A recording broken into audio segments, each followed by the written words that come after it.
Hello everyone. Today I want to talk about a really interesting question in photography. It's like what kind of lens I should buy and what kind of focal length I should be more focused on. Right? How to balance between the actual value and the focal length, because we all know that if you like me really like to travel, as you can see on the map, I've been a lot of places, and all those places I've been travel with, I am mainly using the telephoto lens because it is really convenient. The prime lens can offer us a really good image quality, of course, but when I am traveling, I prefer to use a lens which is more convenient. I can just zoom in as I want. So right now, I am considering between a lens 2470 f 2.8, or maybe I can just have f4 as the maximum aperture, but I can extend my focal length to 105, which means the 24-105.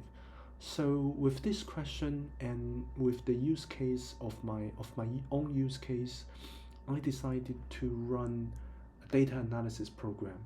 So I need to tell you guys that the camera that I currently using, or in fact I already sold it, is Sony A60 6400.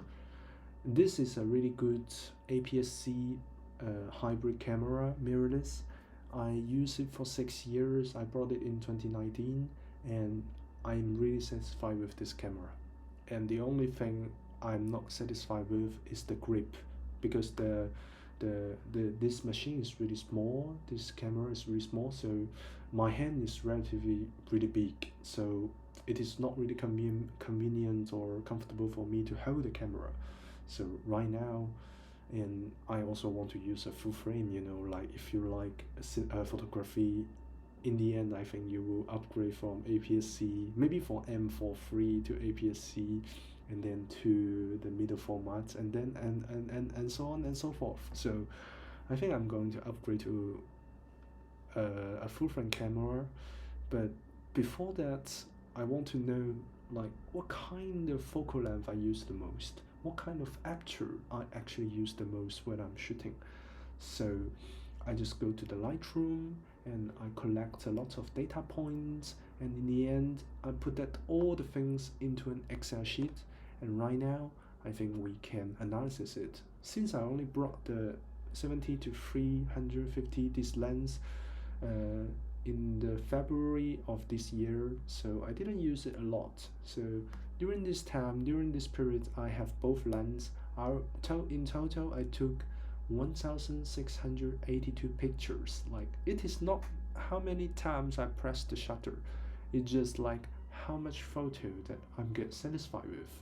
Like something like this. I really like this photo. So I think most of the photo that I pick up is with this kind of quality, and I want to see that in the end what kind of focal length I use the most. So here it is. And if we back to the lens, the 18 to 300 135, or over 82% of the photo was been taken on this focal length, and only around 20% of the photo was been taken on the 7350. So most of the time I can say I'm using the first lens, so it is my choice. And in fact, if I go to how many times I press the shutter, I think this number will go to 1 to 2, because like when I'm shooting wild animals using 705 770 and 350, like those wild animals in the Tibetan Peninsula, a plateau, sorry, in the plateau, and I can, most of the time I'm using the blaster mode. I'm doing the continuous shooting from the Sony camera. It is around 11 pictures per second, it is already good enough for me. Like I can catch some birds like this. It is already really cool.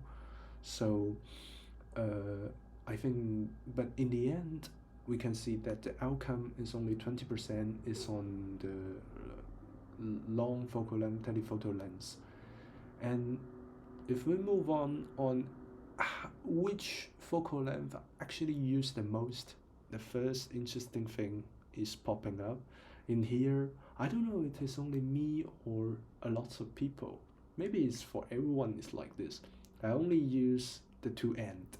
Like in the 18 to 135, most of the time I would take it in 27 or 202.5 equivalent to full frame camera.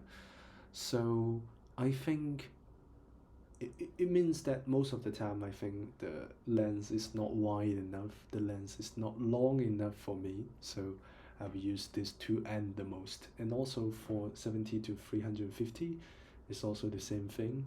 I took 1/3 of the photo in 105 and rest of the photo, most of the rest of the photo in 525. So this is the point.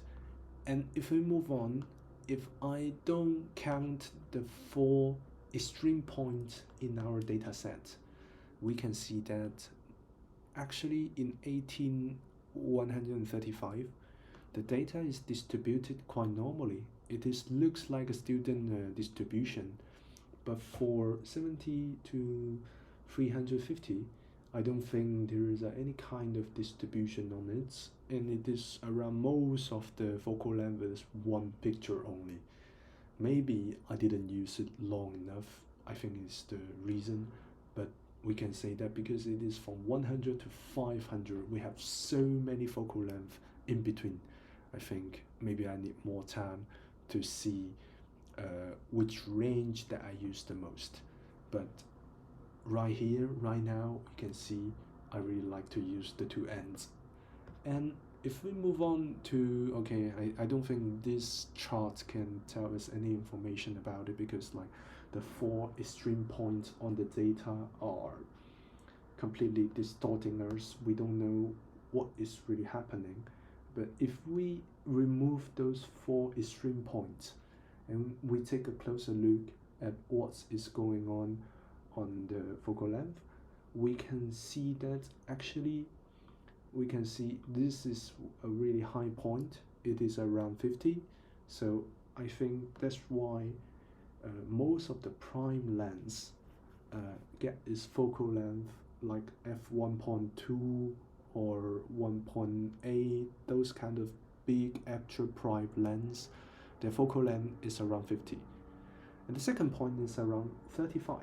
So even I have this really bad habit to use the two ends of the lens, but if we dive into the data points, if we dive into the details, you can see 50. I think a lot of people like to buy prime lens on 50, and according to my 100 points data, it is the same. I also like 50. It is significantly higher than the rest of the data set. And the second is 35. And then after, it is around 70. And after that, something in between. And after, those are the focal length that can be covered by the 70, 350. So I think the result is really obvious, is that I have a lot of requirements between 24 and 70. It is the most standard telephoto lens that we can brought in the market. And since I'm using the APS-C lens, APS-C camera, I don't know the feeling of the ultra wide angle goes up to 24. So I really like to try it. I'm definitely buying a lens starting at least from 24. It could be 20, it would be really good, but let's say we just keep it to 24. And also after 100, actually I have my APS-C camera. I can just use 70 350. This lens is really good. It's really lightweighted and the focal length range is really big, so it is really good lens. So I think I'm going to introduce my decision in the end is that I'm going to buy the Panasonic Lumix X1R as my main camera, and then I would bring the Sigma 70 to 70 f1.2. I think it's art, right? f1.2 art second generation with it. It looks really nice, but super heavy. And I'm going to change my Sony 6400 into 6700 because for this lens I mainly want to maybe catch some wild animal, some birds or something like that, and I think the focusing system on this camera is much more better than the previous generation, so I'm going to change to this one. And then the two cameras combined together is around 3 kilogram. It's not really lightweighted, but I think it's worth the weight that I carried it with my backpack. So it is, I can say it is a data-driven analysis of the lens, and I'm really happy to fully see that okay, actually I want something from 24 goes all the way to 70, and then all the focal length in between, I think I can just use the high pixel crop from the Panasonic, and with 2.8 high big aperture, I think it can provide me much more better image quality, especially at night, than 24-105. So I think it is my choice. And probably next time, if you want to make the decision about what kind of focal length you really need, what kind of lens you really want to buy, I think you can use the same way as me. Just simply see like which focal length you use the most, the range, and then to make the decision. Because the data-driven decision is much more better than okay, just on your mind saying that okay, maybe I use 24 more, or maybe I use 70 more. And so I think that's it. Hope I can go more and more places with those two cameras. I haven't bought it yet. I haven't bought it yet, but I think I'm going to buy soon. And with those amazing pictures, I'm really happy.